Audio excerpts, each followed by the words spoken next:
Bueno, ahora vamos a continuar con el tema de equilibrio de fases en sistemas de único componente. Y lo que voy a hacer es voy a introducir una herramienta que se llama diagrama de fases, que esto lo que les permite es estudiar cuál es la fase estable para una cierta presión y temperatura.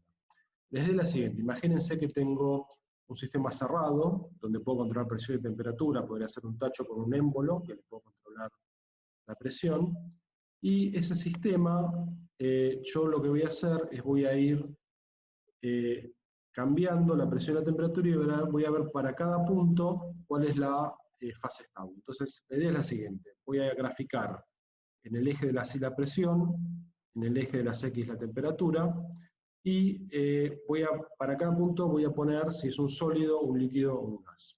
Entonces, cuando hago eso, ¿qué voy a encontrar? Voy a encontrar a bajas temperaturas y altas presiones un sólido, a bajas presiones y altas temperaturas un gas, y en el medio el líquido.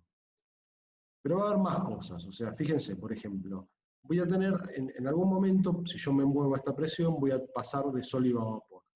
Y va a haber un momento, en la curva, cuando llegue a esta curva azul, que está acá, que voy a observar las dos fases. ¿sí? Siempre que esté parado en esta curva, voy a observar lo que llaman la coexistencia de fases. Ahí en esa curva va a haber tanto sólido como vapor.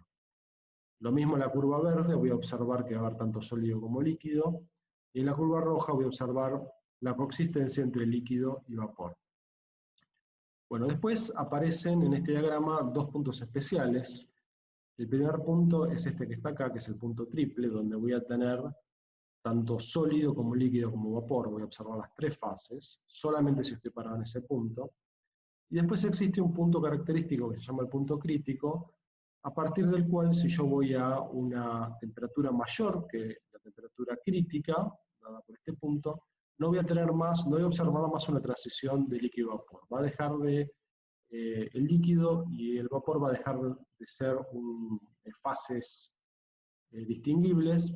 Voy a poder hablar solamente de un fluido que se va a llamar fluido supercrítico, y que lo que va a pasar, si yo me muevo acá, a esta temperatura subcrítica, de vapor a líquido, en un momento voy a pasar por esta curva roja que voy a ver la coexistencia de fases. Si yo me muevo acá, de arriba a la temperatura crítica, en un fluido supercrítico, simplemente va a haber un cambio de densidad, de densidad baja, densidad alta, pero no voy a ver nunca la coexistencia de fases. Y el punto crítico tiene la característica de que la densidad del líquido se hace igual a la densidad del gas. Después es algo un poco difícil de entender, tal vez no es algo que sea muy cotidiano, así que lo voy a explicar después con un poco más de detalle. Bueno, ese es un diagrama simple, uno puede tener diagramas más complejos cuando tiene más de una fase sólida estable. Les comenté recién en el otro video de que podía existir múltiples fases sólidas, que se llamaban aliótropos. Este es el caso del azufre, que tiene dos fases sólidas, la fase rómbica y la fase monoclínica, que difieren en la forma de sus cristales. Y entonces acá voy a tener que anotar exactamente la fase sólida que estoy viendo, y voy a tener una cosa interesante, tres puntos triples. Voy a tener un punto triple acá, rómbico monoclínico vapor, otro acá, monoclínico líquido vapor, y otro acá, rómbico monoclínico líquido. Y por acá voy a tener el punto crítico seguramente.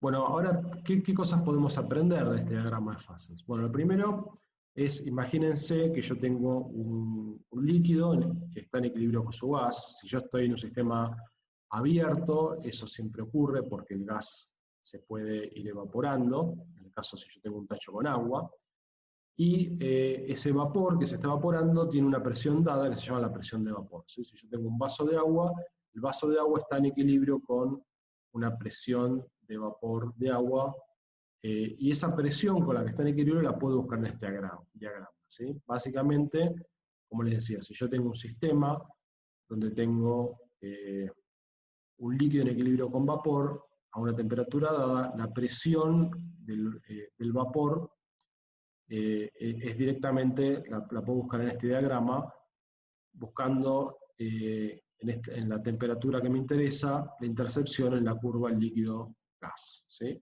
Entonces, esta presión que aparece acá es la presión de vapor.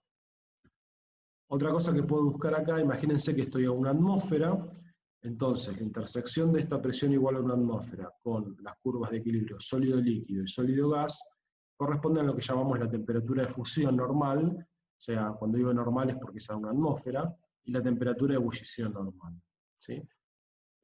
Acá hay cosas interesantes, por ejemplo, si yo bajo la presión, obviamente la temperatura de ebullición va a bajar, por eso muchas veces si uno va a una montaña, la temperatura de ebullición del agua baja, no es más 100 grados, es menos que 100 grados.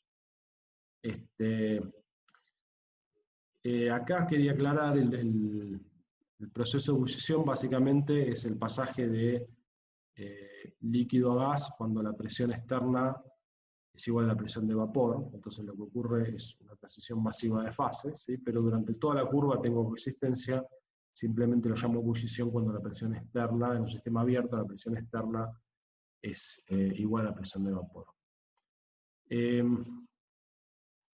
Bueno, esto es para aclarar un poquito esta idea de punto crítico, que de vuelta no es algo muy cotidiano que digamos, pero tiene un montón de aplicaciones, los fluidos supercríticos tienen un montón de aplicaciones tecnológicas, son muy importantes. Como les decía, la idea acá es que cuando estoy en el fluido supercrítico simplemente ocurre un aumento de densidad, pero nunca veo que hay dos fases, ¿sí?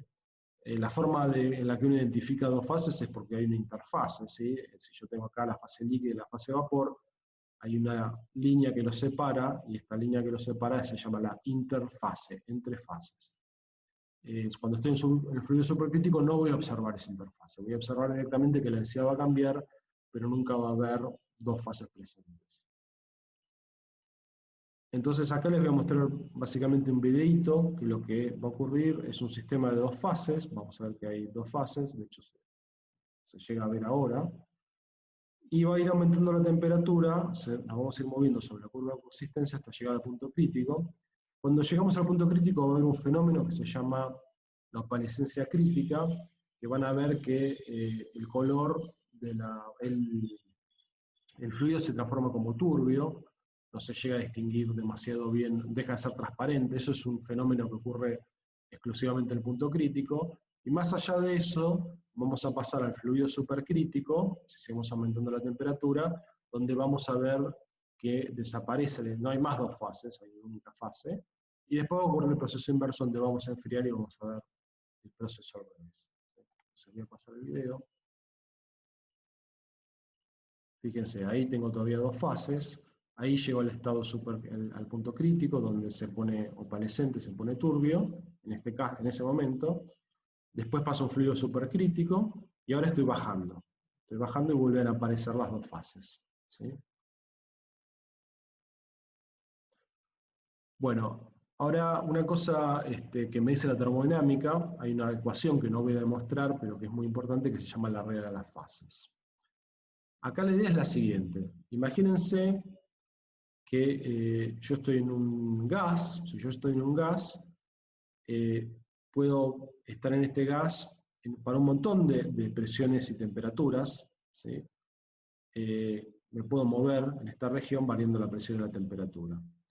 Y hay una propiedad más del gas que se llama la densidad, pero la densidad no aparece en este diagrama porque en el momento que yo elegí la presión y la temperatura, la densidad queda definida, ¿sí? Si yo lo veo en gases ideales, acá lo que escribí, pasé la n dividiendo, entonces tengo volumen molar, volumen dividido número de moles. Si tomo la inversa del volumen molar, eso es la densidad, 1 sobre B molar es la densidad, ¿sí? Acuérdense que esta rayita arriba significaba molar. O sea que si hablo de densidad o hablo de volumen molar, estoy hablando básicamente de lo mismo. Y si yo acá fijo la presión y la temperatura, el volumen molar ya queda definido por la ecuación. O sea, no es una variable libre. Hay dos variables libres que son presión y temperatura, pero el volumen molar o la densidad no lo son. ¿Está bien? O sea que si yo tengo una única fase, puedo definir dos variables libres que son presión y temperatura. Ahora, si yo, por ejemplo, estoy en una de estas curvas y tengo dos fases presentes, gas y líquido, entonces una de las variables, presión o temperatura, queda fija por el hecho de que me tengo que mover sobre la curva, ¿sí? Dicho de otra forma, si yo tengo líquido y gas y fijo esta temperatura, la presión va a corresponder, ¿sí? Si yo fijo esta temperatura, la presión va a corresponder a esta presión que está acá. Y no queda otra. Entonces, si yo estoy sobre una de las curvas, si fijo la temperatura, la presión queda fija y por alguna ecuación de estado, que puede ser tanto la del gas o la del líquido, me van a dar la misma información, queda fija, tanto la del gas o el líquido, quedan fijas las densidades de la fase gas y la fase líquido. Entonces, cuando me muevo sobre una curva, tengo una sola variable que puedo controlar. Y cuando estoy hablando de un punto, ya ahí no tengo ninguna variable que puedo controlar. Este punto tiene coordenadas bien definidas, presión y temperatura, y las densidades del sólido, del líquido y del gas también van a estar definidas, ¿sí? Entonces, repasando, si yo estoy en un gas, tengo dos variables que puedo controlar y moverme en esta región. Si tengo un equilibrio gas-líquido, solamente me puedo mover sobre esta curva, y una vez que fijo una de las variables, el resto queda fijo, conozco toda la información del sistema. Y bueno, el número de... entonces, esta ecuación que resume esto que yo les acabo de contar, que se llama la regla de las fases, que dice que el número de grados de libertad va a ser igual al número de componentes, que en nuestro caso es siempre 1, pero vamos a hacer después, estudiar sistemas que tengan más de un componente y aplicar esta regla de las fases a sistemas que tengan más de un componente. Después le tengo que restar el número de fases presentes, le tengo que sumar 2 y le tengo que restar una cosa que se llama el número de restricciones. Por ejemplo, si tengo equilibrio químico, es una restricción. Ahora les voy a comentar otra restricción que es importante cuando uno aplica el punto crítico, ¿sí? Entonces veamos, por ejemplo, si yo estoy en esta fase gaseosa, tengo un componente, una fase, tengo 1 menos 1 más 2, no tengo ninguna restricción, entonces tengo menos 0, tengo 1 menos 1 más 2 menos 0, tengo 2. Acá, en esta región, o en la fase líquida o la fase sólida, tengo 2 grados de libertad, que es básicamente lo que les acabo de comentar. Si estoy en una de estas curvas, ahora el número de fases no va a ser más 1, va a ser 2, entonces tengo un componente, menos 2, más 2, menos 0, eso vale 1. Tengo un solo grado de libertad. Si estoy en el punto triple, ahora tengo un componente, 3 fases, más 2, esto me da 0, ¿sí? Entonces, en el punto triple tengo 0 grados de libertad. ¿Qué pasa en el punto crítico? El punto crítico es un poco especial porque tengo 2 fases, un componente, más 2, me estaría dando 1 grado de libertad, pero sabemos que estamos en un punto, o sea que en principio este punto no tiene grados de libertad. Lo que ocurre es que tengo una restricción adicional, que es que la densidad del gas se tiene que igualar a la densidad del líquido, o sea que en el punto crítico R vale 1, y entonces acá no tengo grados de libertad, ¿sí? Básicamente, entonces en el punto crítico no tengo grado de libertad, la presión y la temperatura crítica están bien definidas. Bueno, ahora lo que les voy a mostrar es qué pasa con el volumen del sistema cuando me muevo en este diagrama. De vuelta, el volumen no es una variable que yo pueda controlar, lo que les acabo de mostrar recién es que si ustedes eligen la presión y la temperatura, el volumen queda definido inmediatamente, por ejemplo, por una ecuación de estado, ¿sí? Sin embargo, es interesante ver qué le pasa al volumen, que no está graficado en este diagrama, a medida que yo me muevo en el diagrama. Entonces la idea es la siguiente, imagínense de que yo voy a empezar en la fase vapor, y voy a ir aumentando, voy a empezar acá y voy a ir aumentando, voy a ir aumentando la presión del sistema, dejando la temperatura constante, ¿sí? Entonces inicialmente yo tengo vapor, aumento la presión, y ustedes saben que por la ecuación de los gases ideales, si yo aumento la presión, el volumen va a disminuir. Entonces, lo que estoy haciendo es, aumentando la presión, este émbolo baja y me estoy moviendo en la curva para este lado, ¿sí? Presión aumenta, volumen disminuye. Eso va a seguir de esa forma hasta que llego hasta la curva de consistencia. Cuando llego a la curva de consistencia, ¿qué va a pasar? La presión va a estar fija ahora por la presión de la curva de consistencia. ¿Sí? Acuérdense que si yo estoy en esta curva de consistencia, la presión es la presión de vapor del líquido. Entonces, justo cuando toco la curva de consistencia, lo que va a hacer es, tiene que aparecer una pequeña gota de líquido, porque en esas condiciones empiezo a tener equilibrio líquido-vapor, ¿sí? Si yo me sigo moviendo, ahora básicamente sigo aumentando la presión, lo que voy a hacer es ir transformando el vapor en líquido, pero la presión no puede cambiar, porque siempre que tenga líquido y vapor presentes, voy a estar en la curva de existencia, voy a estar en este punto azul, y por lo tanto no voy a cambiar la presión. Entonces acá lo que va a ocurrir es que voy a seguir intentando aumentar la presión, pero la presión no va a cambiar, lo que va a cambiar es la cantidad de líquido y de vapor que tengo en el sistema. ¿Está bien? Bueno, a medida entonces que intento aumentar la presión en este sistema, lo que va a pasar es que el volumen va a disminuir, pero la presión se va a mantener. ¿Sí?